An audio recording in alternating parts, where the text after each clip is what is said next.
What's this? We're producing more content than H3 podcasts. 2 podcasts a week, Dan. Is this real?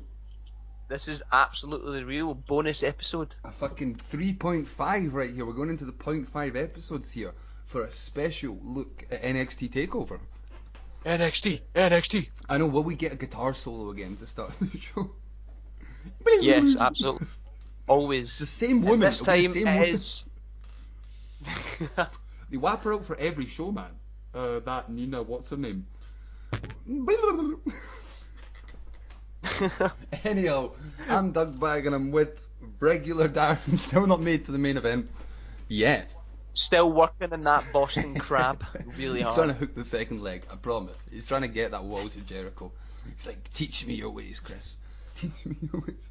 But we're here to talk about NXT War Games, and also to talk a little bit about the transition between for wrestlers between NXT and the main roster. Ooh, doesn't that sound interesting? There's it sounds very interesting. I'm excited to get into it. We've not really done a lot of NXT apart from the NXT UK brand, so it's good to dive straight into the biggie, War which Games, is War which taking Games. place this Sunday at the Staples Center. It seems like that they do a lot of the Staples Center from Los Angeles, and it's going to be on Saturday. I'm so buzzing. So actually, yeah, we'll probably hit out with a review when we're previewing Survivor Series. Actually, yeah, great idea. Probably, hopefully, I'm not getting anyone's hopes up, but we'll probably start saying it was probably one of the best shows of the year, because that's usually what happens with a takeover. Yeah. Oh, they're absolutely amazing. And this one's interesting because it is the smallest match card of any takeover. At the moment, it's got 4 matches. So, guys, I want to put some little dramatic music as we go into this preview, because this is the first time. Well, actually, we did a preview in the first episode, but this is the first time we're actually going to put our predictions on the line. I don't know what our punishment yet is going to be. It's probably going to be decided before Saturday. But me and Darren are going head to head on our predictions. Dramatic music. And I want to throw out there, Darren, as the first prediction, because you said 4 matches on the card. If there's going to be another match, what's it going to be? I mean, we spoke about it before we started the podcast. Matt Riddle should be opening the card, right? But against who, I'm not sure. Maybe it'd be good if they did him and Cassius Ohno after that little spat they had after his match. I'm going to go out on a limb here, and I feel this might hurt me when we actually count up the points. I think Keith Lee and Matt Riddle are going to team up against Ono and someone else. Any ideas who? Throw it a punt, go. Ono doesn't get along with anyone though, that's the thing. I'm like, who would he hang out with? Yeah. I don't know. Who could hang? Maybe Lars.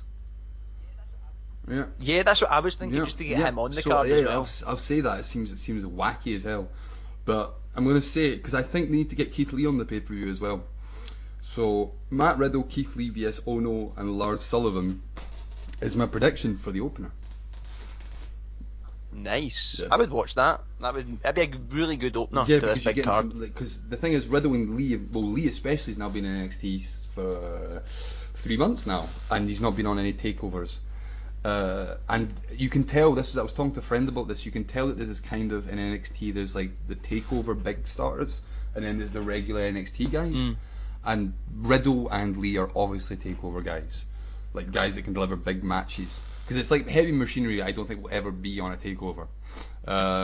Street Profits, same thing. These guys are like for the main weekly show, but Leith and just as openers Lee and usually. Riddle, I think they want to get them on the card as soon as possible. So that's my prediction, and I think if they're on it, they'll go over.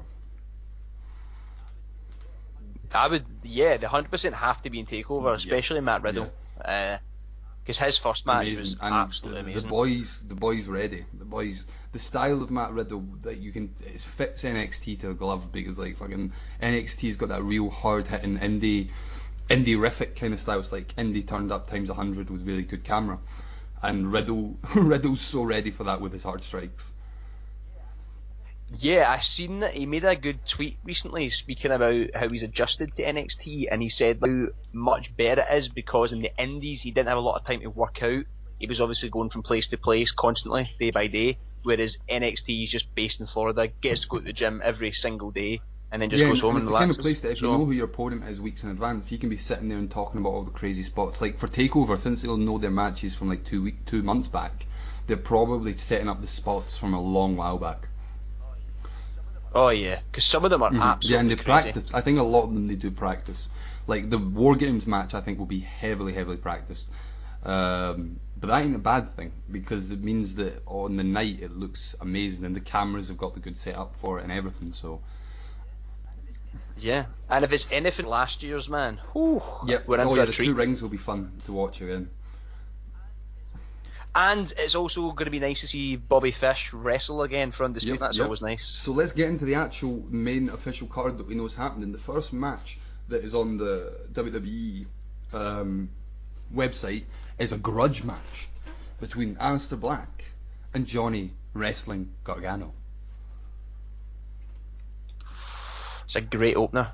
Really excited. Always just for that Aleister Black entrance. Aleister Black's back after he had actually a smaller injury than what they made out, but because of the attack and stuff, they made it. They kept him off for a while, and it's good for Aleister Black because he's got that very special, you shouldn't see him a lot kind of vibe. So it'd be cool to see him return and wrestling a more nasty Why Johnny Why Gargano. Yeah, because Johnny Gargano's transition into this heel babyface-esque character has been an interesting one. Obviously, we're seeing him off the back of like one of the greatest rivalries of the last 2 years. Building for the last 2 years, yeah. And the 3 matches this year, yeah. That was fucking insane. Yeah, the 3 matches, my god, man, so good. So it's going to be interesting to eventually see him face another opponent, especially Aleister Black. Interesting enough, this match actually goes back even before the attack because Gargano is the only man to have pinned Aleister Black. Because he was the one that pinned him to get the number 1 title shot to Gargano to Ciampa. So Black has it's 1-0 to Gargano, and so I think Black is going to go over. Yeah, I think as well because it was his return and the kind of story that I can't see Gargano winning, and Gargano definitely it frustrates him even more, pushes him even more into that heel. Exactly, because if you have Aleister Black be this kind of babyface character and come back after this injury and attack and have him lose, I don't know where it could go. And I think they've always made a big point of making Aleister Black look strong because of the character, because of the presence. He has to, and I think coming back from an injury, he'll look strong. But I think it's going to be. I think singles wise, this could be match of the night. Yeah, 100%. And I will throw you a little question. Each of these matches at the end of it, do you think after this match, Aleister Black possibly be called up to main roster? I was thinking about that just there. I think he's got a little bit of time left. I think he's got maybe. I think this might be his last takeover match, but I think he will do a few more things in NXT because I see Undisputed going up. That's a spoiler. I see Undisputed going up after this War Games, so I think they're very wary of losing a lot of talent because Undisputed is so much of their booking right now and so much of their like main storylines. So Aleister Black. I mean, I've said to you, my dream is that we get an Aleister Black Velveteen rematch for the belt. I don't think it's going to happen, but I'd love to see Aleister Black and Velveteen go at it again. Yeah, especially as Velveteen's constantly improving each week. Yep. So yeah, we both got Aleister Black then. Safe. Both got Aleister Black. And on to the next match, which is the NXT Women's Championship 2 out of 3 falls match with the champion Shayna Baszler versus Kairi Sane. Right. This is a hard one because Baszler just won the title back, so I'd find it hard to see her losing. But at the same time, I think the 2 out of 3 falls thing kind of plays into Kairi Sane winning. Yeah, like a wee quick roll up or something like that, kind of the counter. And actually, looking at the card, if I thought anyone would, if Vince wanted to choose anyone to bring up right now, I think it'd be Shayna Baszler. Because of all the Ronda Rousey thing going on. Oh yeah, 100%. And they want to really push the Four Horsewomen against the WWE Four Horsewomen, and also like, I mean, massively even bringing this up to compare it. They could do it similar, like kind of storyline of see when they done Okada and Omega, the final one, where Baszler could look strong like Okada did throughout the match and get the first fall, and then just suddenly lose 2 in a row. It should work. But actually, I'm gonna, with my actual prediction, I think Baszler's gonna retain, because I think they want to do the Four Horsewomen with the title in NXT for a little while. So I think Kairi Sane will get the first fall. Baszler will fight back and maybe get a pin second fall, but then Kairi Sane will tap out for the final fall. Oh right, okay. I do think Baszler's going to win. However, there's a part of me that's thinking that I really do want Kairi Sane to win. But it just seems more like WWE want Baszler to be on TV more than Kairi Sane. They just, I don't know, like on the mic as well, Baszler, they seem to just prefer that. So it's interesting. Oh, I'm kind of torn. It's hard. I think Baszler needs the belt more than Kairi Sane to feel dominant. Kairi Sane can just get these cheeky wins and be explosive out of nowhere, and I wanted to have had more time as a champion, kind of doing that Asuka defending against loads of other people, but I think Baszler, her character suits the belt more. Yeah, and if Baszler does win it, it does kill this feud, which is obviously hitting the point now where she has to. This is definitely the final match of. I will go Baszler, but I think Baszler will get the first tap out, and Sane will get the second one just to give it that little. So there's no chance that Baszler will get the 2 falls straight away.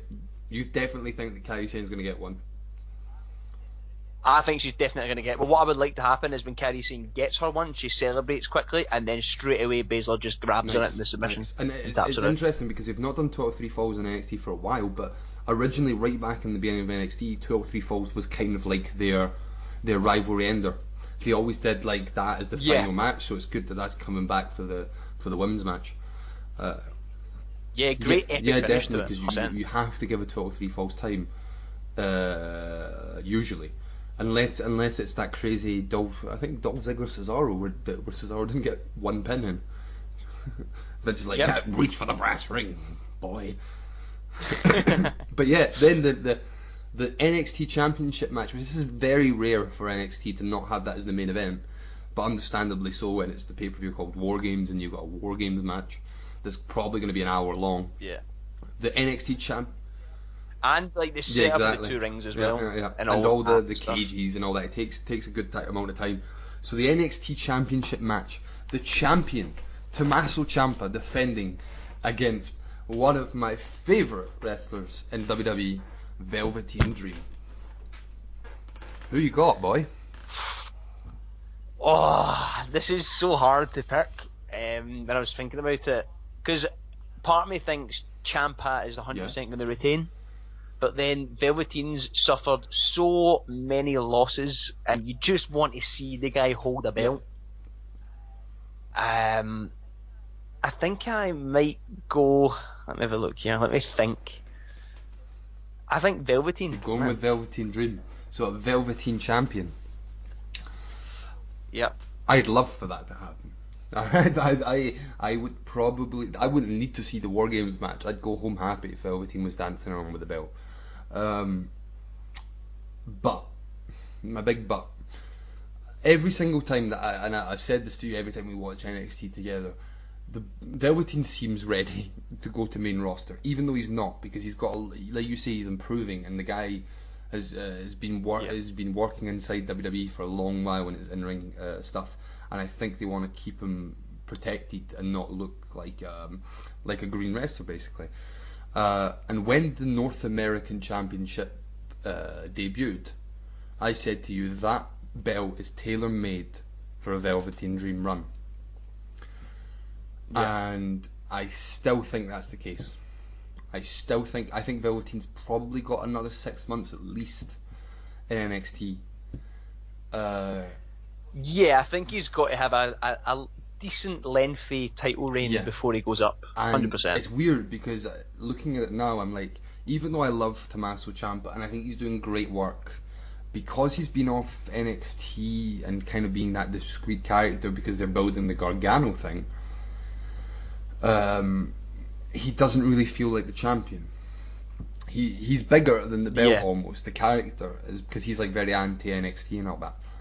I'm gonna go out on a limb and say Ciampa's gonna retain and Gargano's gonna help him retain, setting up the heel version of DIY. Wow, that is bold. Yeah, but I'm definitely I mean that's my extra point. But I think Ciampa's winning. Sadly, goddamn sadly. But referring back to NXT this week, Velveteen looked fucking strong, and that's surprising for Velveteen. So I think sadly, the boy's gonna eat some knees and get pinned. But what if you get your desired rematch and Velveteen wins and Aleister Black comes out? Oh mate, like I say, I don't need to watch War Games. If I've seen a Matt Riddle match and Velveteen Dreams champion, I'd probably will pass away a happy man. Definitely, man. Which brings us then to the main event, the War Games match. We have the team of the North American champion Ricochet, the UK champion Pete Dunne, and the team of War Raiders or War Machine, whatever your preference would be, versus the Undisputed Era. Roderick Strong, Adam Cole, Kyle O'Reilly, and Bobby Fish returning. Yep. Bobby Fish. Yeah. Who have you got? I've got Team NXT. I'll say that straight away, because Undisputed Era have won a War Games match, and I don't think they're going to give them 2 wins in a row in the War Games match. I also think this is going to be them, like I said earlier, this is them being chased out of NXT. This is them being told, hey, actually, we've found a super... If all of NXT band together, you guys can fuck off. And that will be their cue to go to main roster.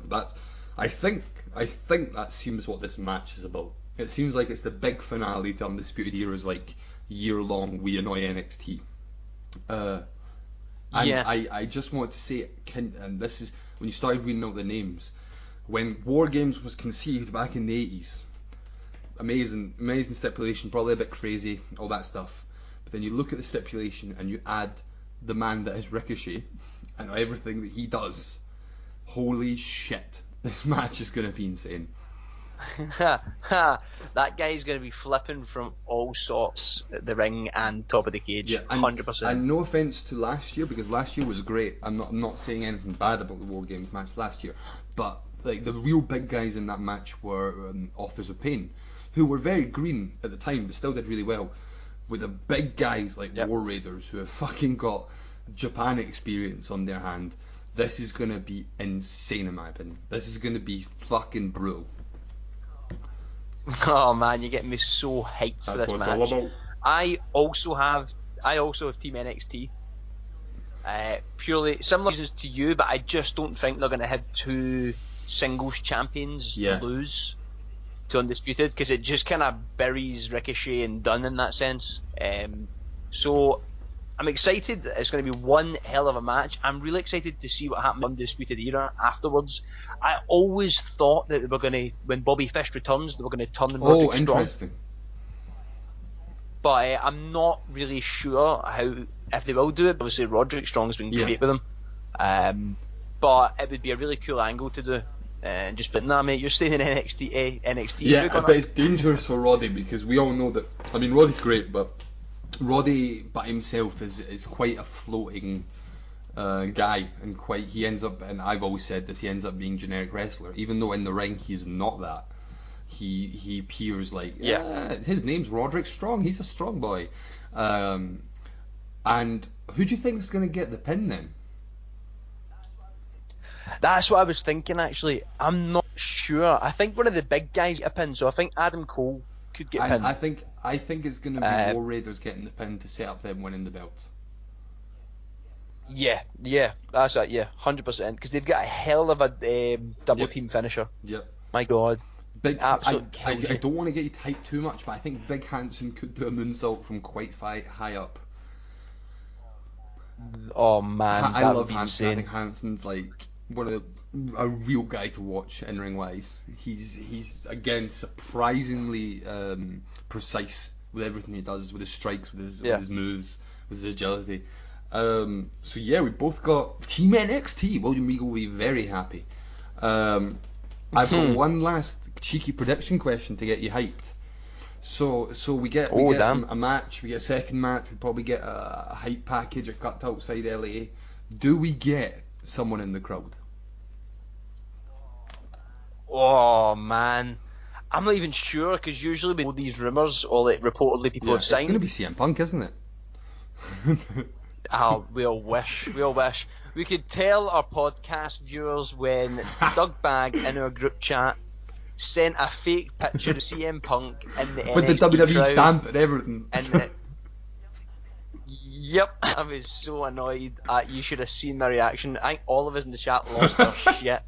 And then it turned out to be a fucking fake picture. Of course it was. So, yeah. That boy is CM not Punk. going back to NXT.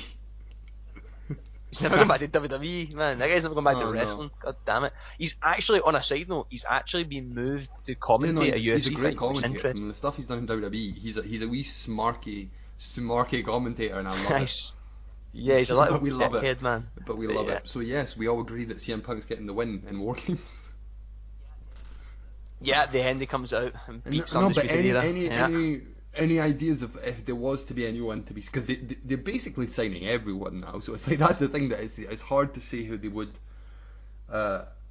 take. There's obviously rumours that like the Elite could be going there. Yeah, I think they might end up going there at one point, but not right now. It's too early. Yeah. There's still, I think Paige, for example, is still under contract till January. Yeah, and I believe I think most of them are free by January, apart from Marty Scurll, who's apparently got longer contract. Yeah. Which actually, if there was anyone, I think that would be the guy that they could throw money at to come would be Marty Scurll. I think he because he was kind of the add-on to the Bullet Club, so I could easily see him going. Well, my career needs WWE. I mean, that's not shitting on you, Marty. Go ahead and do it if you want. We love you, Marty. Yeah. But yeah, the two people I'd say, but the rumors were, but they're under contract, so it's not going to happen. Would be the Lucha Bros. I could see that happening, but sadly they're under contract. Well, not sadly, they're under contract and they're doing great things in the Indies. But I know that WWE would love to have Pentagon Jr. on their roster. Yeah. I think Pac's going to be there. Fucking breaking. It cuts to him and it literally rips out of his clothes because he's so muscly. It's like, Oh man, yeah. If any listeners have not seen what Neville looks like now on the Indies, Google it because that guy is roided up. My God. But he's enjoying himself. The one other person that I'm scared that they could sign, again, I don't think it's going to happen right now, is Walter. I know they're very interested in Walter as well, but I think Walter's going to play them for a while. He's when you're at that level in the Indies where like everyone wants to make you the main guy, you need to ride the wave. You can't just go straight and kill it and go straight to NXT. No way. That's true.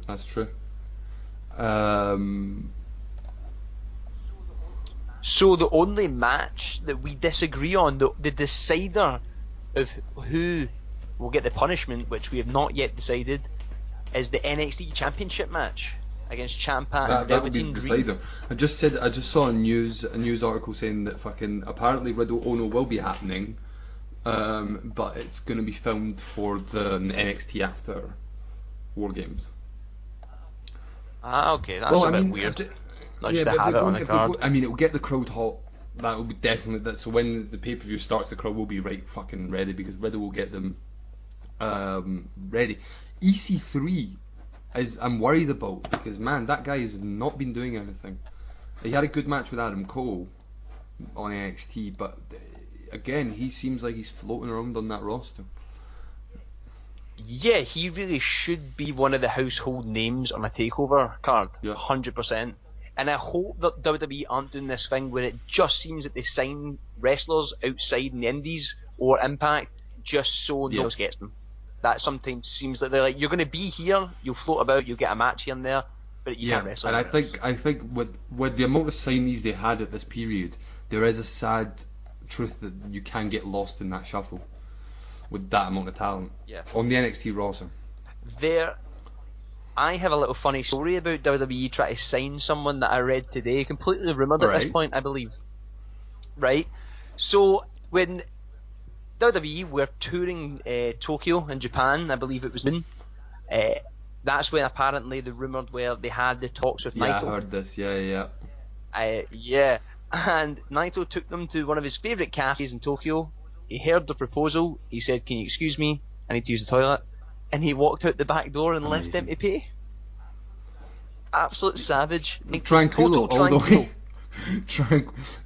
way. Good on him. I think Naito knows that they wouldn't give him. They just want to sign him to have him to fuck over New Japan. And Naito's. I mean, it's interesting because right now it's a good time to try and sign him because New Japan. We talked about it last episode. New Japan is doing interesting things with Naito, but they wouldn't. WWE would not give him a match with Chris Jericho for a belt for like 3 years. So I think he's in a good spot. Yeah, 100%. He should definitely stay. You don't want to see them ruin a great Japanese wrestler like Asuka and Nakamura. Well, speaking of which, we decided to have a little chat about NXT to main roster transitions because last week, because it was going to be this week's episode of SmackDown, but because we're Wednesday now, obviously that crazy episode just aired last night. But Nikki Cross made her debut in the main roster, finally opening, challenging Becky Lynch when Becky Lynch was saying anyone can come out and wrestle me. Nikki Cross came out and had a good 12-minute match before losing to Becky Lynch, and it was quite an interesting thing because she came out without sanity. She did the crazy day it. And she also said like, "I'll play the you, Becky." Oh, she tries so hard, Nikki Storm. Good on her for trying. I think she tries too much, but sorry, Nikki. But she debuted and she looked good, and I actually thought it was quite a good move to get her a tiny bit away from sanity before kind of joining in with that group. So what did you think of Nikki Storm? Did you think she looked strong? Did you think she looked like someone that could be a mainstay in the main roster? Yeah, there's definitely room for her because there's no character like that in the female roster in the entirety of WWE. So I think there is 100% a place as a solo competitor. I'm happy they didn't put her with Sanity because obviously what they've been doing with them is just they've been doing nothing, just made them a joke. So it's nice to see Nikki Cross turn up. Although she did take a loss, I thought she looked really strong. It's funny you say about Sanity because I was telling you I was watching old 2010 TNA, and there's this funny bit where Ric Flair debuts in TNA and he's coming out in the limousine, and there's like this line of just like producers, right, that he's shaking hands with, and they're doing this like, oh, it's a big deal that Ric Flair's there, and he walks by and the last person in the line is Eric Young, and he just like nods awkwardly and walks by just like he's this normal guy. And it reminded me of this week on SmackDown where the Usos are talking to all the people and Sanity are just there. They're just standing there looking crazy. That was the absolute worst when they were giving them the t-shirts. Like, you're part of my team now, we're brothers. And you're like, yeah, Killian Dane does not need a fucking t-shirt. And can we just point out that WWE are marketing this as the only event that SmackDown and Raw superstars face each other, which is utter lie because we had Royal Rumble this year and then we had the World Cup at the Crown Jewel. So WWE calling you out in your absolute bullshit backs, man. Cena and Rock only happened once. Once in a lifetime. Too many. Hey, if you watch back to back, it is the one match. So it feels like a one match. It drags so bad. It feels like one match. So we've got the full list of NXT call-ups, and it's a massive list because now NXT, the new version, we're not talking about old like fucking Wade Barrett, Skip Sheffield. NXT. Yeah. And before we start, we're going to be rating them out of 10 on how like we think the transition's been, how WWE's treated them and all that. And it is purely subjective. So if anyone has problems, hit ahead with your rating, hit ahead with the thing. But we're not saying this is the absolute truth. That, like, for example, that Rusev is the best transition they've ever done. If I think that, that's my opinion. It's not. It's definitely not. But I'm just saying that because we're not trying to say gospel that, yeah, fucking Rusev's doing great in the main roster. It is all subjective to your likes in wrestling and how you think they've been treated. So I'm going to give you the honours of saying, who do you want to start with? Who do you want to talk about coming up from NXT? Okay, well, I thought about this. I think the first one we should talk about is the Shield, because they're on top of my list with all the reviews. Yeah. Yes, exactly. I mean, it's the one everyone wants to hear, right? But also, no shit to the Shield. Their debut was pretty fucking awesome. So we're talking about Dean Ambrose, Seth Rollins, and Roman Reigns. Seth Rollins being the first ever NXT champion, so he started off strong. Even in NXT, Ambrose wasn't on NXT. They didn't debut him. He was on FCW for ages, but they didn't show him in NXT. And Reigns was seen briefly as Leia Key, for anyone who remembers that great time. And so they debuted at Survivor Series at 2012 with some beautiful turtlenecks. Yeah, they looked amazing, and the commentary's the best because like Michael Cole's losing his shit. And he's like, who are these men? Why are they here? And then he's like, wait a minute, that's Seth Rollins. And he does know every one of them. He's done his research. CM Punk gave him notes before, and he's like, that's Seth Rollins. And 100%. so they didn't wrestle till TLC 2012, and their first ever match was against Daniel Bryan, Kane, and Ryback in a TLC match. Not a bad start. Not a bad start. Great. It's a great match. Yeah, and now prepare yourself for this, right? So I'm just going to run off these guys' accomplishments in WWE. All three of them are Grand Slam champions. So Reigns has been a one-time Intercontinental, one-time Tag, one-time US, one-time Universal, and a three-time World Heavyweight Champion. Rollins has won everything once, and the Intercontinental belt twice, and is also Money in the Bank winner. Ambrose, same thing, won every belt and also won Money in the Bank. Holy shit, they're doing not bad for themselves.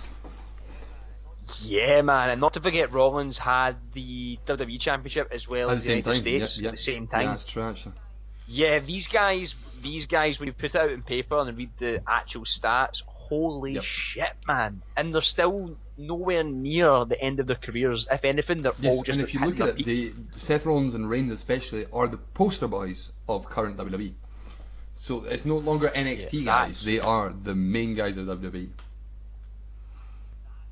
Yeah, that's absolutely insane. I don't think there's much better call-ups. There is no better call-ups than these three guys. Like what they've done. So I've got Reigns 10 out of 10. Can't dispute the guy's been given everything. So well done. you treated the wrestler well. Rollins 10 out of 10, treated him well, and Ambrose 9 out of 10. Just because when he won that belt, the main belt, you could tell they weren't treating it as the biggest thing ever. His first big feud was with Dolph Ziggler. Yep. That's going to be a reoccurring theme, by the way. Just saying. So yeah, Ambrose 9 out of 10. But he's debuted back and he's looking great. I think he's going to get pushed right back up to probably main event very soon. Yeah. Oh yeah. 100%. You just hear me hit my nice sweet vape there as I think about Dean Ambrose's lovely muscles.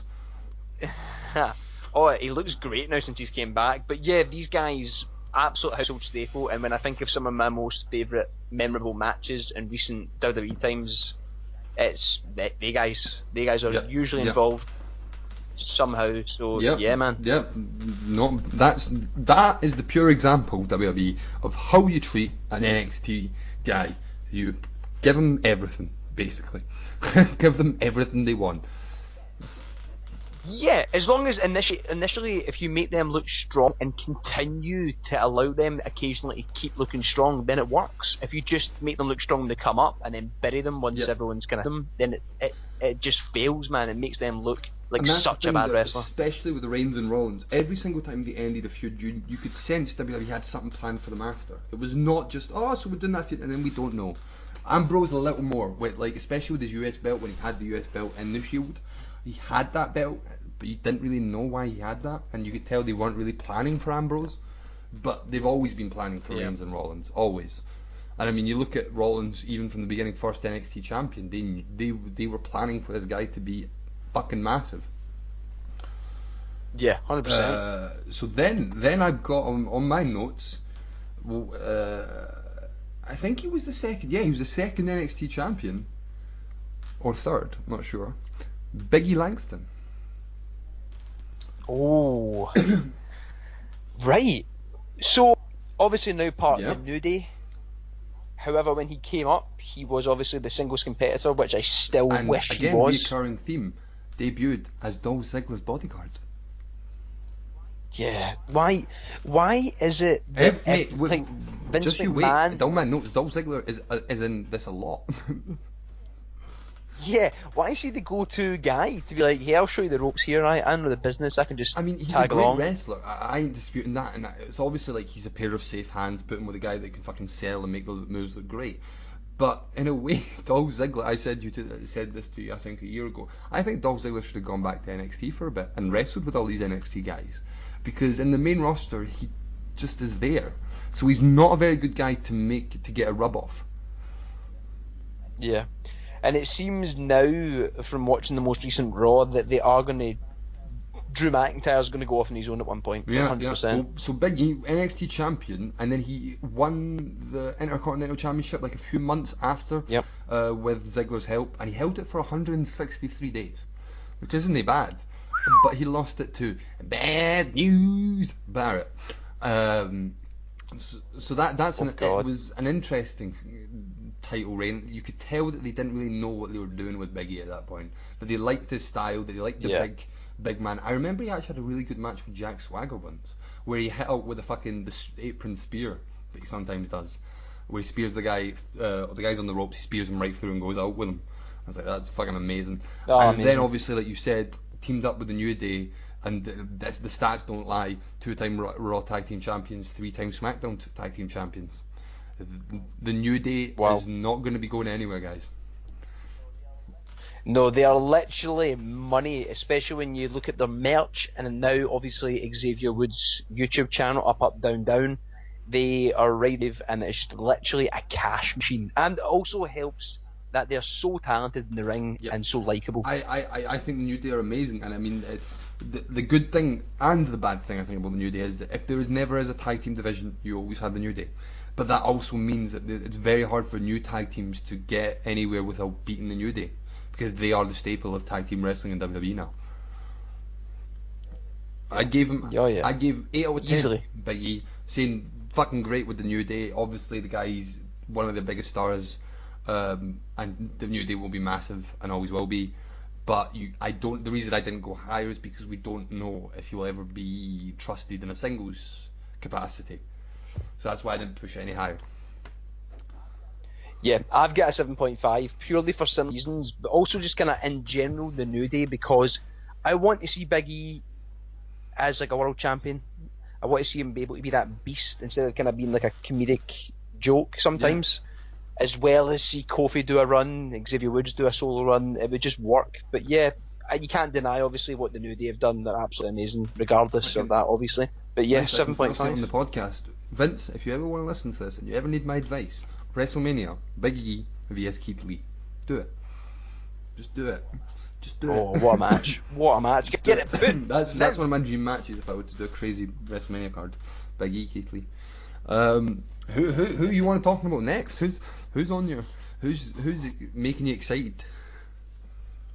Right, let me look at my wee list here. Right, I say what list is actually fucking huge. Right, okay, I'm gonna go with Bailey. Wow. Yeah, because we've spoke quite positively, so it's time to talk about one that we're not a big fan of, which is Bailey. What do you think? Right. So Bailey, I said this on the last week's podcast, or the week before actually. Bayley stands there as my favourite wrestling match of women's wrestling match of all time, which is Sasha Banks vs Bayley. And what she did in NXT was rather incredible, wrestling wise. And she's got a great following for the kids and all that stuff. But the issue with Bayley was, and that's why NXT worked well, is that her character was all kind of fun loving and all that. But then when she got into the ring and she was given 20 minutes, you're like, holy shit, this girl's amazing. This wrestler's great. She ain't been given that ever in the main roster. Ever. No. Ever. I think Bayley is just there in the main roster, and that's really sad. Really sad. Yeah, they just don't know what to do with her. I mean, we think of when she debuted, when she came out with against Charlotte, and how over she was, and how people lost their shit, and now she's literally just filler. And they've tried, and they've had some good ideas, but they've never executed them. When they had all the teas again for Sasha Banks versus Bayley, and then they ruined by making them go to therapy together, which is one of the worst fucking segments of the wrestling year completely. And now they just put them in this weird tag team, which it doesn't really work. It just makes no sense, and I think it's sad, but the WWE universe are kind of bored and fed up with Bayley. It's so weird, because when I was looking at her matches on websites, I completely forgot she held the Women's Championship. Yeah, it was the Raw one, and right? She won it against Nia Jax. She beat she beat Charlotte. First ever Charlotte pay-per-view defeat was to Bayley, and that was the moment that you're like, right, okay, now we're running with Bayley, now we're getting there. And then she lost it 2 months later to Alexa Bliss, and I think that's where it is WWE's fault, but at the same time it's not. Is that Bayley landed right when all these other women's wrestlers were coming up, and I think Bayley was not given that push compared to, like, you look at Alexa Bliss, who from SmackDown won the SmackDown's belt, went to Raw, won the Raw belt, and it's like, oh, we're running with this woman now. We're running with her. Bayley, it was like, we stop, and actually, sorry, not really. Yeah, 100%. It's kind of been like, we'll speak about another NXT superstar that the career is so similar. Like, it's unbelievable. But yeah, I put this kind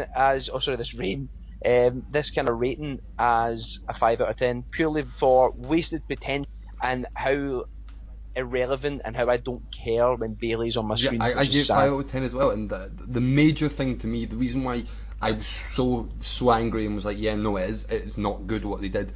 She's part of the 4 Horsewomen, the original 4 Horsewomen, but that is completely forgotten about. And it's actually kind of more and more they kind of want to erase it from history, that she was part of it. And that's a shame, because Bayley really, the great thing about Bayley was that in NXT was she was the Sami Zayn, the person that never kept on getting closer and closer to the title and kept on losing, and it made you want her to win so much more. But instead she just loses all the time in main roster, and she is just Bayley with the fucking inflatable balloons. And I'm sorry, kids, but that isn't enough to make me think you're a good wrestler or to believe that you can do some great matches. Yeah, absolutely not. Sorry, Bayley, 5 out of 10. That's sad. It's sad. I mean, I think she's great. Like I say, favourite match, but yeah. Yeah, if you don't utilise your superstars the right way, they're going to look poor, and it's a shame. There's no saving it sometimes. This is the thing that I thought was interesting as I was doing my list, is that I think they started off really respecting the NXT talent, and as we go along, there's something that I think that they do, and this is a recurring theme, is that they know that they've got star power, so they don't give them the push in the main roster, because like, everyone knows them, I don't know what they're like. But no, because in the main roster you're facing way bigger dudes and way bigger gals, and you need to be placed and ranked with them, not just like use the fuel of what you've had to keep on pushing them further. Yeah. And sadly, Bayley was not that case. No, and hopefully it changes in the future, but I know you've never liked her, because like I can understand why, because there's not much to go on. Yeah, 100%, absolutely not. So on to that then. Who is your next pick? Right. It's hard for me because I'm like, let's bounce back to a positive one, but it only gets it only gets worse from here. Oh, but I'm man. gonna try with, and I decided whether or not to go with a guy that can be compared to him, but I thought who was very similar to him, but I thought his career is way more interesting to look at, which is Kevin Owens. Debuted as the NXT champion and beat John Cena in his first ever match on the main roster. What a debut! What a way to make an entrance, man. That Woo! bam! Yeah. Rockets of push right there to the start, and I was like, this guy's gonna go far. Especially coming up with the NXT Championship. Like, it just makes you look so much better. And he won against Cena in 2015 Elimination Chamber debut match, and then he lost twice after to Cena. That slowed him down a lot. And then won Intercontinental belt in September, and then feuded with Dolph Ziggler. He then lost the belt at WrestleMania to Zack Ryder in that big ladder match. That's fine. Yeah. One of my boys. And that's fine, multi-man match. Got drafted to Raw, kind of stayed there for a bit, and then, thanks to Triple H's help, won the Universal belt. Now that was an interesting time. Oh man, I missed that reign so much. That match was insane. So that's when it was against Seth Rollins, and they went, and Triple H comes in and pedigrees Rollins, right? Big cast, Roman Reigns, Seth Rollins, and Kevin Owens, and we all looked at him and was like, yeah, it's definitely not going to be Kevin Owens. And Kevin Owens won. Absolutely mental. Still, one of my most favourite reactions in wrestling is when he's holding the belt and he literally looks like in such disbelief. Yeah, and he's actually won it. He was the second champion after Balor. It was after Balor's injury, and everyone thought they were going to go with Rollins, obviously, because Rollins was the second guy in that match. But instead, they twisted and swerved everyone and went with Owens, which was amazing. Which at the moment I still remember sitting there going, from Balor winning in the Universal title and going, holy shit, and then Kevin Owens winning the Universal title. I was like, oh my god, what is happening here? And he aligned himself with one of our boys, Chris Jericho. One of the best ideas in wrestling, man. The Festival of Friendship is still and always will be one of my favourite moments in wrestling. Why is this list got my name on it? Oh, a new list. Oh. Yeah, so good, man. Kevin Owens has had so many great moments in WWE, but then obviously we talk about recent times, like the whole thing with Braun Strowman just throwing him off of stuff when he had an injury, and then the whole Sami Zayn stuff, the stuff with Shane. Actually, this is the thing. It's like he won the Universal belt and Jericho, and he's running and he's trying, and you can tell that he's putting all his energy into making this reign count for something. And then he lost the belt to Goldberg in 22 seconds. That hurts you. And then, like you say, faces Shane, not the most. And before that he was the face of America with the US belt. Fucking interesting. Then he feuds with Shane, right back down. And that was my issue with Kevin Owens in WWE main roster, is that it feels like they're always stopping and starting, making Owens a big star. It's like, yeah, he's getting there, but he can take the loss compared to this big guy. And so that he never, and because he can work an open match, he could be the opener of the pay-per-view, or he could be the main event.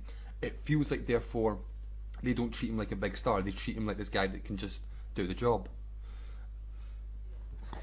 Yeah, it 100% seems like that now, because taking so many defeats, so he doesn't ever look strong to me, especially when you think about how many times he challenged AJ for titles, even when they had Sami Zayn with him, and still, nothing. And the whole Sami Zayn Owens thing so played out now, so even when it happened, your excitement, or my excitement at least, lasted at least 1 week or 2 weeks, and then I was fed up of it already. I think there's also something in that it was like, he puts so much work into it, but he never, if you actually even look at his Universal run, he very rarely won clean.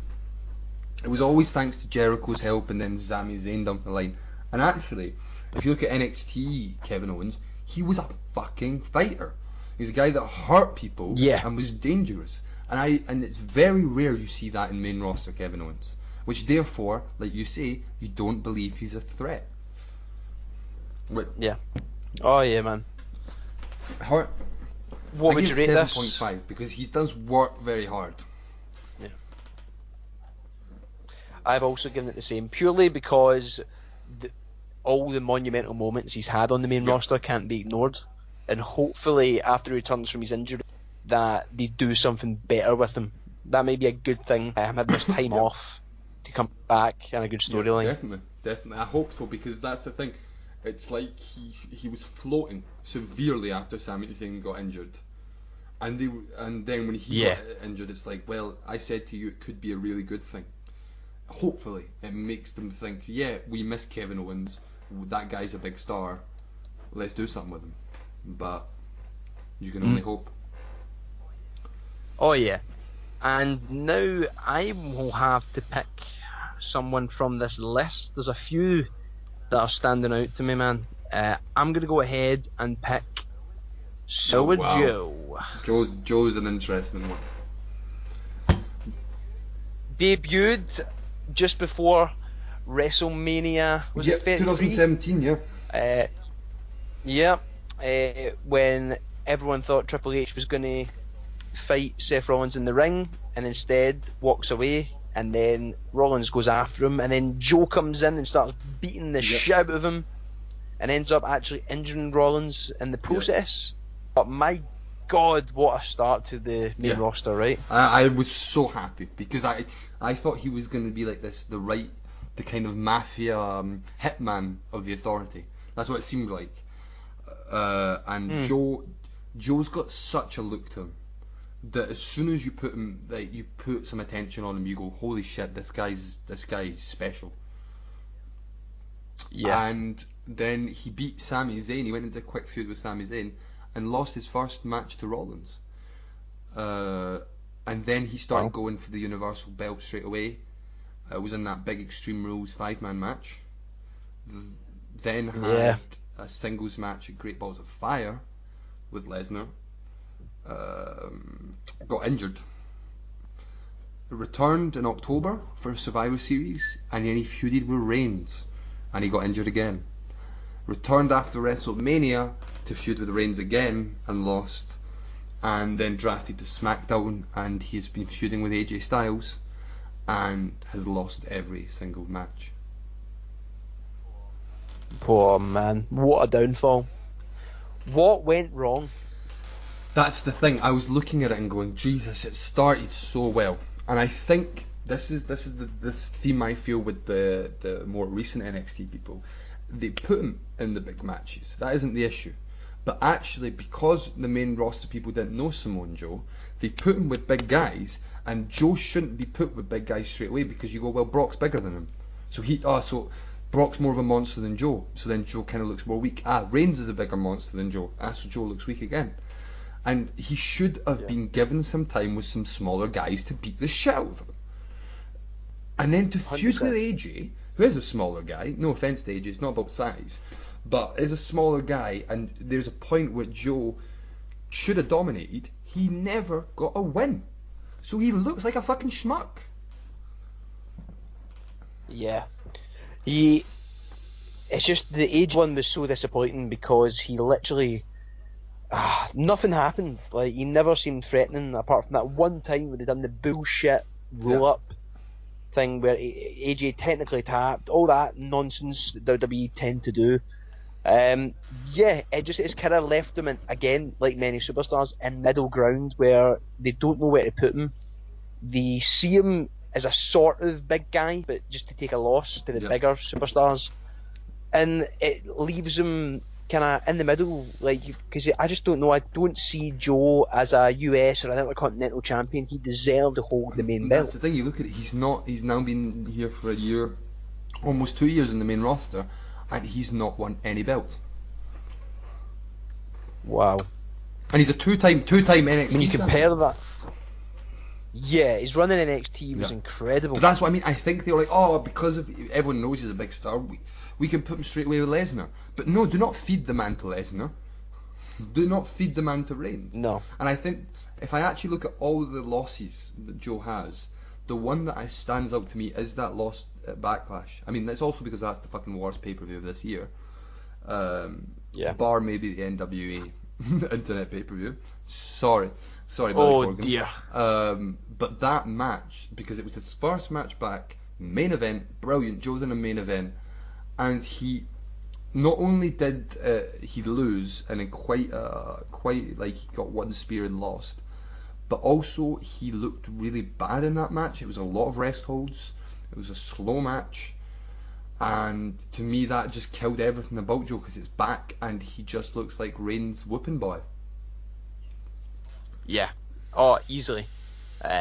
Too many missed opportunities with Joe to the point now where I have no idea what can redeem him, and for that reason, I've given a 5. I gave it a 6, slightly nicer, because I think you can, like you say, it's like you know that they don't want him to be a mid-carder. But it's like he's stuck in that hellish place between being a mid-carder and a big star. Survivor Series could be like you say, I think it's going to take a lot more than just one or two dominant things to make him feel like a threat again. With what happened on SmackDown, I said to you, I was like, Joe is the guy that should beat AJ. That hasn't happened. Joe could be the guy to beat Bryan. I hope. That would be very good. Yes, I would. I also love to see that match. Yeah, and I think that's the thing that is crazily good about Joe as well, is that with every guy it works, even with the bigger guys, like we say, it works, but you need to give him the time to develop, because his style and his presence is so good, but it is not enough to make him feel like a star when there's so many other guys around. Oh yeah, it's sad. Yeah, there's not much. Yeah, that's what I was thinking. It's just, it kind of leaves me speechless a little bit. It's very, very sad to see it, but what can we do? Hope and pray that. And one thing I'll say, and I've probably said it before: stop making the Coquina clutch look like just a move. Fuck's sake! Oh my god. Yeah, it should be deadly and only used like and once. Obviously, he doesn't use the muscle buster because of what happened to Tyson Kidd. So the man needs, that's the thing, you're just like, oh, he's that guy that puts on that submission that everyone gets out of. Fuck off. Yeah. Who have you got? Right, so I think this is an interesting one to talk about, because as last week I said, on Monday I said, Donde estas Senada? Donde estas Bray Wyatt? Oh man, where is he? Bray Wyatt? So Bray Wyatt's interesting because he got sent back to NXT after he'd done the Nexus thing, and he was Husky Harris, the what was it? The tank exterior with a Lamborghini engine or something, with a Ferrari engine. That was his gimmick. Oh man, and he looked awful as well. And then he had the other character, which was like the Chainsaw Charlie King, which looked terrible, Axel something. But then obviously he found the Bray Wyatt character, which, wow, what a character. That's something you have to say. Yeah, absolutely. Like, on the level of Undertaker, kind of weird, creepy character. Genius very cool. To create a Charles Manson-esque character in WWE. Genius. And so he debuted in July, attacking Kane. That's a fun start. So he feuded with Kane, then he feuded with Daniel Bryan. Right, and they did all the could he be in the Wyatt family? Interesting, but obviously Bryan had to get the win. That's a very good match, by the way, if you want to go back and enjoy. Daniel Bryan, Bray Wyatt, Royal Rumble 2014.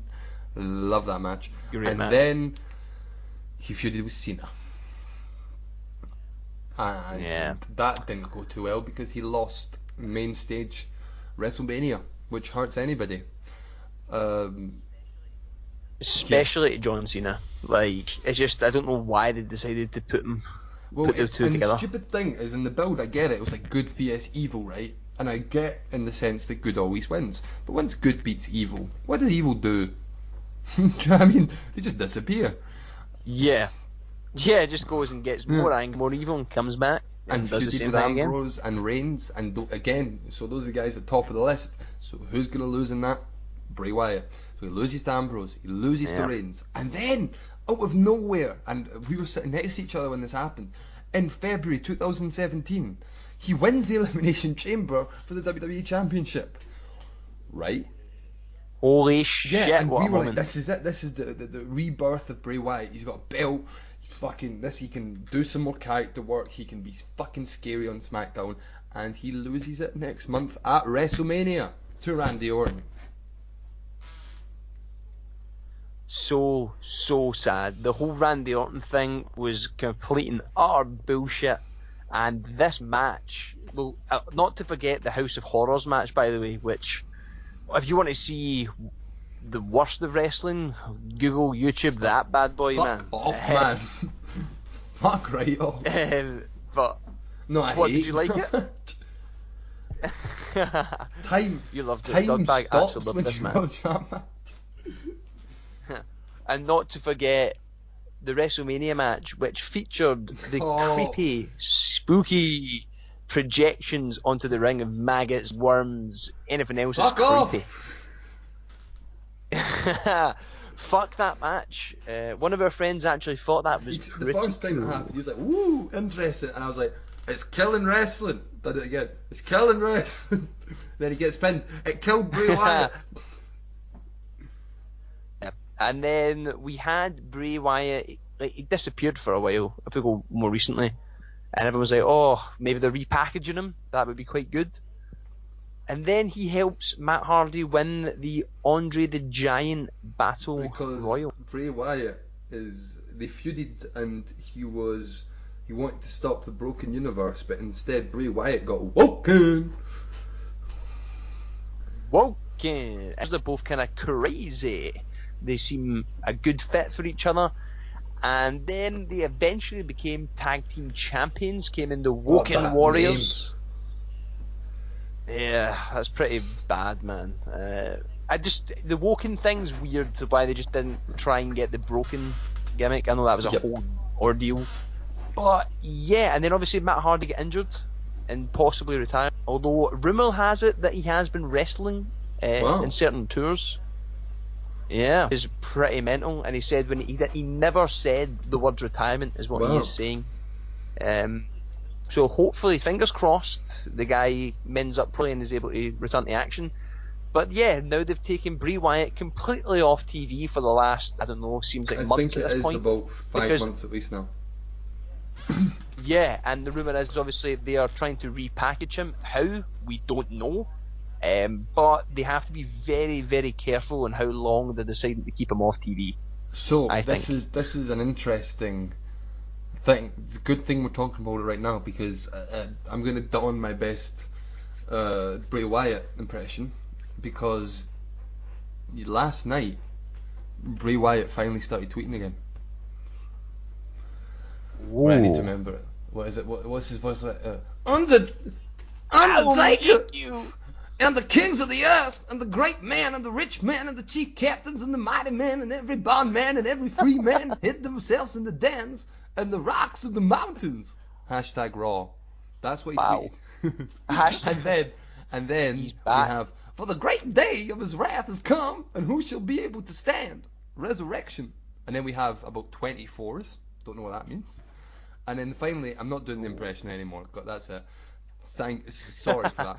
And then the last one is reluctant to say the least to send a human of this caliber into the general population. But at this point, I am only a servant, and this is God's will. Dr. Mercy. So crazy. So crazy Bray Wyatt.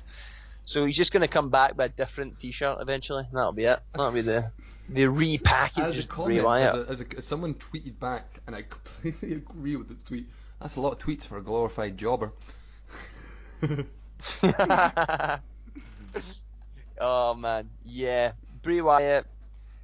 I mean, 6 out of 10 purely because it's really cool. Kind of when the Wyatt family became a good clan, it was really exciting. But then it just became so drawn out, which feels the case with many of, if not all of Bray Wyatt's rivalries. So yeah. Interesting to see when he comes back. Yeah, I gave it a 6.5 because actually I thought main roster is the place that made Bray Wyatt be able to flesh out his character, and he did have some great matches. But he's never ever felt like a big star, ever, ever, and that's sad because that 2014 match, for example, Royal Rumble, you look at the man and you go, again, he is so unique, not only in ring but with his character, and with time and with the evolution of a character, the man could be so much. But instead, they've understood that it's a crazy character, that they can throw out more crazy characters to make them look better, and that's all he'll be, it seems. And that's really sad again. Yeah, he's just an entrance at point. Like, everyone just gets excited for the cool entrance, and then that's it. Yeah, it's sad. Should we have one more each before we get too depressed about NXT? Sounds good. I bet no pressure on me then. Jeez, right. I'm having a wee look at the list here. Maybe touch. Yeah, I mean I've got to do it. The next one has got to be Nakamura. Oh God, I almost didn't want to talk about it because it was going to make me too sad. Yeah. In fact, do you want me to change it? I've got a better one actually. Oh, I've got a better one. But okay, yeah. I mean, it's becoming an ongoing theme here. You can see with the certain superstars we are picking. Nakamura, one of the greatest wrestlers to ever grace NXT. My God, that guy was amazing. Every single match I get so hyped for, whether it be with Samoa Joe, Bobby Roode, you name Balor, it. Great matches. Balor, amazing matches.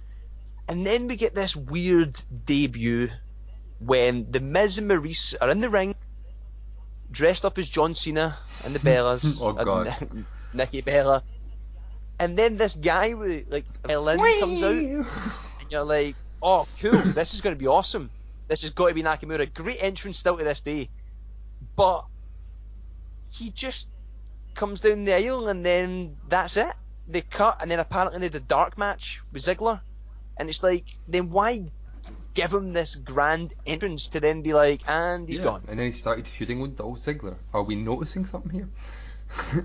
And then Ziggler and Kane, pick your and then Baron Corbin. match. Jesus, man, that's the thing. I think that's where we started to go right, because he'd been paired with fucking great NXT wrestlers, of course. Like it was, like you said, the work rate was incredible. Like you never thought you could have a bad match, and then you get stuck with someone like Baron Corbin, and it's very easy to have a stinker. Very easy. No shitting on Baron Corbin. I'm just saying that he's not a 5-star machine. No, absolutely not. Can't match the experience that Nakamura had. And then out of nowhere, he beats John Cena for a #1 contendership. Which was, oh man, the turning point where you kind of get that hope to be like, holy shit, the guy just beat Cena for a #1 title shot. Yep. He's going to just keep ascending. And then obviously that is the match where he did a horrible drop on Cena, where he fell on his neck, and apparently Vince was not happy about his golden boy being hurt. I think, I mean, I hate to blame dirt sheets and say that's the reason, because a lot of the time, I mean, look at I'm going to say it now. Meltzer said that Vince had no plans for Daniel Bryan last week.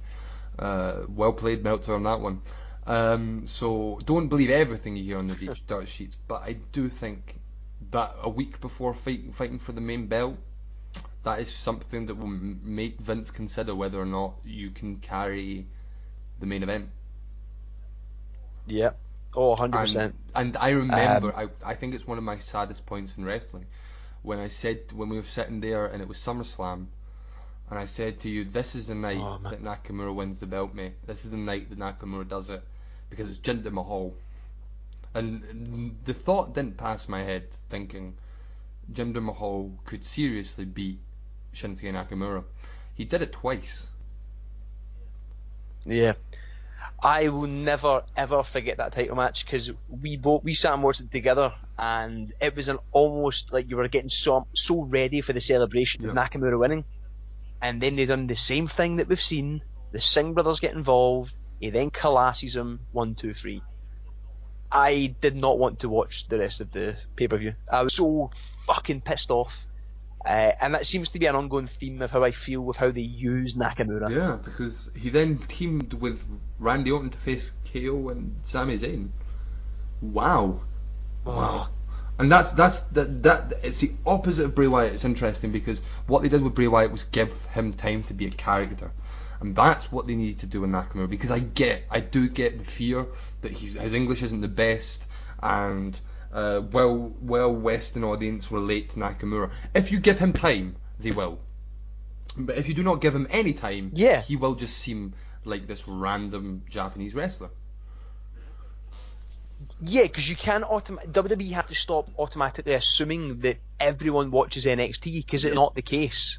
So they sometimes think they can just automatically just plop someone in there and be like, oh, it's Nakamura, cool. But there will be so many people, especially kids, I imagine, who don't know who this guy is. I still don't get him, because he's not... I still don't really know who Shinsuke Nakamura is in the main roster. Genuinely. No, they've made him, genuinely, without sounding horrible to him, they've just made him this, like, stupid, crazy, like, Japanese guy. That's it. Like, this Japanese wrestler, like, there's nothing else to him. Like, they give him all these nicknames, but they literally do not ever show it. Like, the artist and anything like that. And then there was a build, interesting dirt sheet build at the beginning of January, where it was like Nakamura's going to win the Royal Rumble, and I said to you, right, I'm putting my money on it. I think Nakamura's going to win it, and it was a risky thing because I didn't actually believe it. I was like, yeah, Nakamura's going to win the Royal Rumble, lol. And he did, and that felt like his coming out moment. That was like, this is it. Nakamura is a star. He's beaten 30 other guys, 29 other guys, sorry. Fucking, this is it. And obviously, straight after the match, he goes, I'm going for AJ's belt. And every fucking Japanese wrestling fan goes, what? We're having it. Yeah. And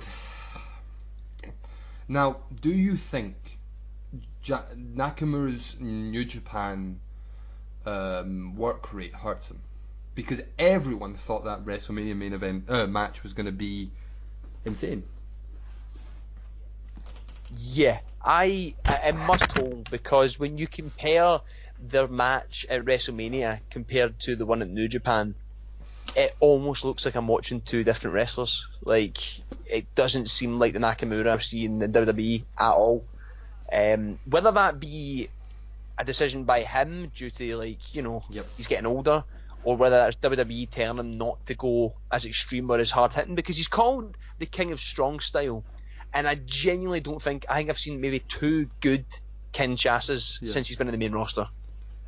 He doesn't seem like that hard hitter anymore, and I don't see why he decided to do that. If he turns heel after the match, and it's weird because I always said to you, I think AJ was the one that should have turned heel. 100%. And because it felt like Nakamura was really forced, and it was like Vince was like, this is what we're going to do with the guy to make him something, because he needs a character. And he's turned heel, and he did all the fucking low blows. And he had 2 rematches with AJ, and he lost both of them. And the upside to take is, I guess, they gradually got a little bit better, but still none that ever reached even a little bit close. Yeah, even to with the a one in heel Japan. face dynamic, it didn't work because it felt. And this is the interesting thing that I'll get into when I say my rating. He won the US belt off Hardy with a low blow, and he's still got it. And it just feels like he's a wrestler now. It feels, when I saw him with the belt on this recent SmackDown, I was like, that just looks like a piece of your like attire now. Doesn't feel like you're a champion. Doesn't feel like you're defending it, and it doesn't feel like you want to fight in any way. And that's the interesting thing. I've said it. I gave it 5.5 out of 10, which is actually pretty nice now I look back on it. And I actually think this is the first time out of my notes, I think the blame's on both sides.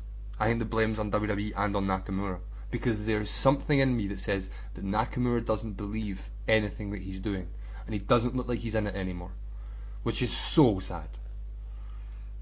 No, and you even said it earlier today before we came on air, that from last night's SmackDown Live, the promo, he is just not in it at all. And it's embarrassing now, like, what they've got him doing with the whole, I don't even want to say it, United States of Nakamerica.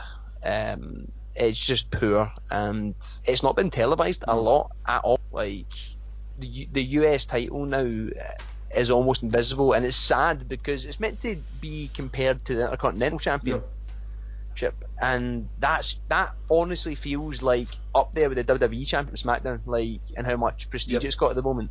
And it just, he's in that famous middle ground now in WWE that we've spoke about so much tonight. And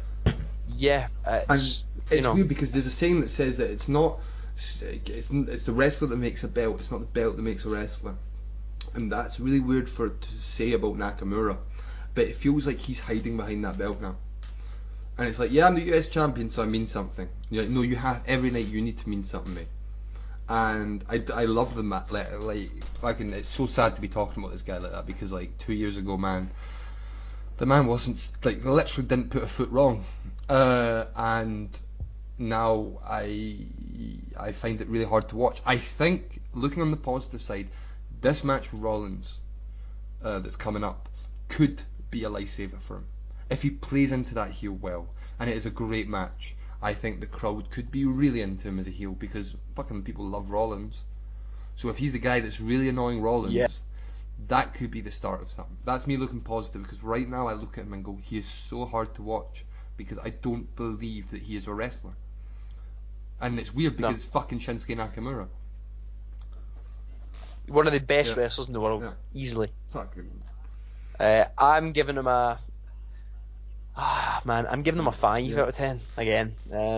Just because any time WWE've given us a little glimpse of hope, there's been far too much disappointment, and the fact that the wrestler himself seems fed up, and there's rumours of him going back to New Japan when his contract expires. All rumours at this point, obviously, but that shows, what everyone's thinking.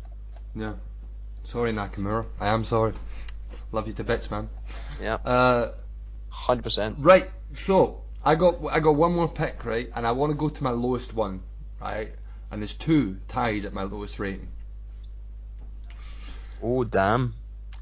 I don't want to go with either of them because it's just going to be sad. So I'll say it now. With 5 out of 10, Finn Balor and Bobby Roode. Yep. Both of them have not been treated anything like what they are, and both of them have just been given this like one-dimensional character, Balor Club and Glorious, whatever those are. I don't even know what that means. But instead, I'm gonna go with Baron Corbin as my last one. Oh wow! I thought it was gonna be something good like Charlotte. No, because or I think like Baron Corbin's a really interesting interesting case right now. Right, so Baron Corbin is one of these guys that WWE are really trying to make you like, or make him a big part of the company. But what year did he debut? WrestleMania 2016, mate. So 32. Right, and this was in Battle the Royale. Battle Royale, winning right? The Andre Giant Battle Royale. And debuting on Raw the following night, I believe. And he feuded with Dolph Ziggler. Oh, bloody hell, man. Oh my god. Like, it's not a joke. Dolph Ziggler, why? I mean, at this point, is it a compliment? I don't know. I don't even know. And the sad thing is, it's like Drew was put with Ziggler, and now he's like, yeah, fuck off. And I think that's genuinely the thing. It's like, Ziggler's the guy that won't go away. It's like, no, I could be over too. No, fuck off. Fuck off. Yeah, the guy in the locker room that just keeps chatting to you, making unnecessary eye contact, and you're like, mate, get out of my way, please. He's like telling you what gimmick you should have, and you're like, mate, you've not had a gimmick in 5 years. Yeah, however, the runner-up almost could be calling Dolph Ziggler the best in the world, mate. Almost. So, not quite. He's not only been an Andre the Giant Battle Royale winner, which means nothing in my opinion, but that's another talk for another time. But he's also won the Money in the Bank. Yeah, that was I remember watching that match with you. It was absolute bullshit when he won it, and then to do all of that, and then apparently management weren't happy with something he did, and then that night he cashed in. And Cena actually adjusted him before the match started, and Mahal pinned him like 2 minutes after.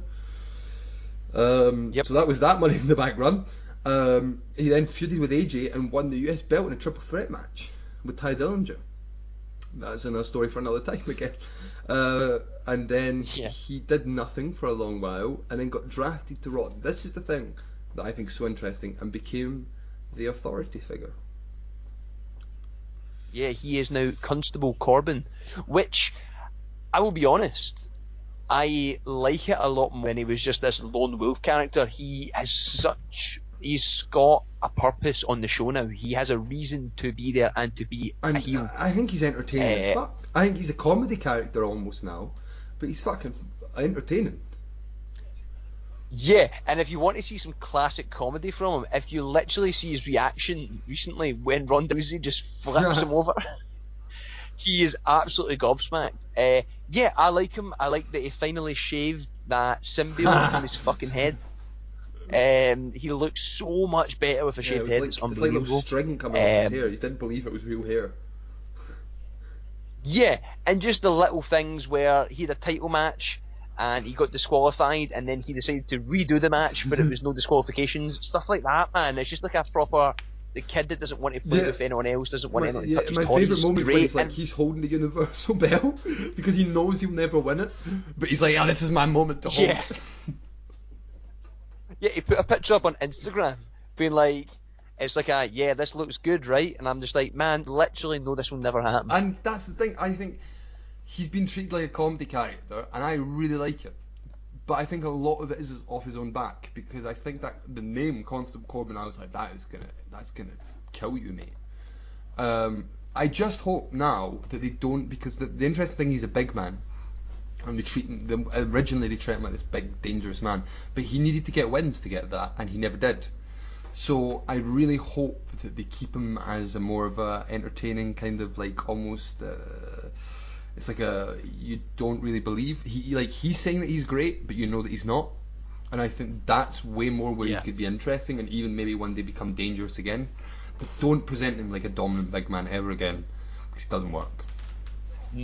No, and obviously his next match is basically confirmed for like after Survivor Series, because Braun Strowman and Raw made a deal with Stephanie McMahon to basically, after this match, the Survivor Series, I want my hands in Baron Corbin, and she was like, he's gonna die. He's gonna absolutely get destroyed. But yeah, I like where they're going with Constable Corbin, and it also means that we don't have to see Stephanie McMahon every week, which is always a bonus. And it's just gonna be interesting. I would like to see him have some bullshit title run, and just obviously constantly just book matches to suit him. Just like fun. Get them redone. Yeah, it'd be great. Definitely, but definitely much better now on Raw. I give it 6. He's doing well. He's slowly climbing up. Would be a 7 on the premise of where his career is going, because I do enjoy this direction. The start of it and everything when he was the Lone Wolf, I didn't like. His Money in the Bank win, his US title. However, I do like him branching into this. Almost not. You don't see him wrestle every week, which is good. I really enjoy that. So hopefully they do something when he's the Constable Corbin. But yeah, I am excited for his future, which I was never in the past. Nice. And I'm gonna ask you very quickly, right? So of all the NXT roster right now, currently, who's your big next Dean Ambrose, Roman Reigns, Seth Rollins? Who's your 10 out of 10 for the current roster, and who's your 5 out of 10 if you had to pick one of each? Oh man, I think my 10 out of 10 would have to be Ciampa at the moment. I think he actually seems like he doesn't seem like a wrestler. I think we spoke about that. He just seems like an angry guy who wants to kill everyone. And I think that would adapt very well to the main roster. My 5 out of 10 for upcoming superstars, not because I doubt what they can do. Yeah, no, it's not. It's about how WWE will treat them. Yeah, would be Johnny Gargano. I get really scared when I think of Gargano going up, because he is such a small wrestler, and they might give him that kind of either the 205 treatment, which I'm always worried about, or they might just make him constantly lose, or just be the kind of Apollo Crews, so that they see him as a talented guy that can wrestle, but they don't give him time ever to work in anything the else. reason we didn't talk about Apollo Crews is because we didn't want to go below a 4-man. Fuck that shit. Poor man, a fucking great talent. Or Ty Dillinger. Ty Dillinger, you are not a 10. You're one of my boys, no. but you're not a 10. I don't think he'll ever make it to a 10 out of 10, sadly. This is gonna hurt my own personal beliefs. I was thinking about this morning. I can't. There's two choices in my head for the 10 out of 10. The easy choice would be Matt Riddle, because I know that WWE have been watching that boy for a long time, and Vince has probably been thinking about what he can do with that boy for a long time. But I'm not going to go with the easy choice. I'm going to go with a limb and say that Adam Cole will be in a very good place in 3 years' time. I hope. I really hope. And sadly, this is going against everything I love. And I was thinking about this morning. I think Velveteen Dream is going to be really hard when he goes to the main roster. Because one of the big... I was thinking about it, one of the big... It's weird a comparison I'm going to make. I feel like he's going to be like Vladimir Kozlov, in the sense he's going to give 2 months of giving him all the time and making him look great, and then he's going to end up in comedy skits for the rest of his career. Oh man. Yeah, it seems that it could easily happen. Because he needs time. The character needs time. Just with the character. And I don't think they have time in like that weekly schedule. So instead I think he's going to be that weird, almost like joke flamboyant thing. Which, you know what I mean? That's the sad thing about Velveteen's character, is it can either be, you give it time and it's so interesting, it's so complicated, his character, it's got so many layers to it, or he's just like a Prince impersonator. If you look at it from that one level, do you know what I mean? Yeah, and there's always been speculation that everyone loves Velveteen, but everyone online says that his gimmick will never get over on the main roster and he has to change it for coming up. But if they did have the time, I believe it could work, but there's certainly the massive chance that it won't. And that's the shame. The other one I was going to say is EC3. I think EC3's on a big track of failure. But we'll see. It's weird. We were hyper pumped by the end of the Takeover preview and talking about this NXT stuff. Shut up, phone. Sorry, I'm a busy man. But yeah, talking about that NXT. Yeah, there we go. It stopped. Yep, we started off really hyper positive, and then with that talk about the main roster, it is worrying. Looking at all this, like the developing talent, and then I think the biggest thing about it is time. For a 3-hour show on Raw, it's weird how much no time they give to wrestlers. Like, you think about the Revival, they're barely seen. Yeah. Oh man. And if we were to do this a year ago, I probably would have said Revival was going to be like one of the biggest things in the tag team division ever. Yeah, 100%. But that is just the mind of Vince McMahon and the booking and what superstars get great treatment compared to others is a complete and always will be a mystery, unfortunately. Exactly. With that, we could do a podcast in itself of trying to get into the mind of Vince McMahon. It would probably last like 20 hours. Yeah, we can do a whole Shane Dawson thing and just make loads never of actually episodes. get to the point. Yeah, you know it. I said it. But yeah. But hey, who knows what the future holds for the current NXT superstars? Well, hopefully, undisputed. Excitedly enough, we'll be finding out. We'll be seeing a big chapter in NXT's history happening this Saturday, hopefully. And which I don't. It's late. I don't know what you're doing on Saturday night. Oh, you're working on Sunday, aren't you? And that's the part. Yeah. I will be watching it Sunday evening and then staying up to watch Survivor Series. Well, maybe we could I might wait and watch it on Sunday with you then, and we can maybe do it straight after review or something. An instant review. Perfect. But yeah, that was a pleasure talking about NXT. It's a big world with NXT. There's a big roster, and hopefully the future is NXT. We are NXT and all that. Hopefully it's not sanity levels. Yeah. Only time will tell, as they say. We're just gonna have to wait and see in this wacky world of wrestling.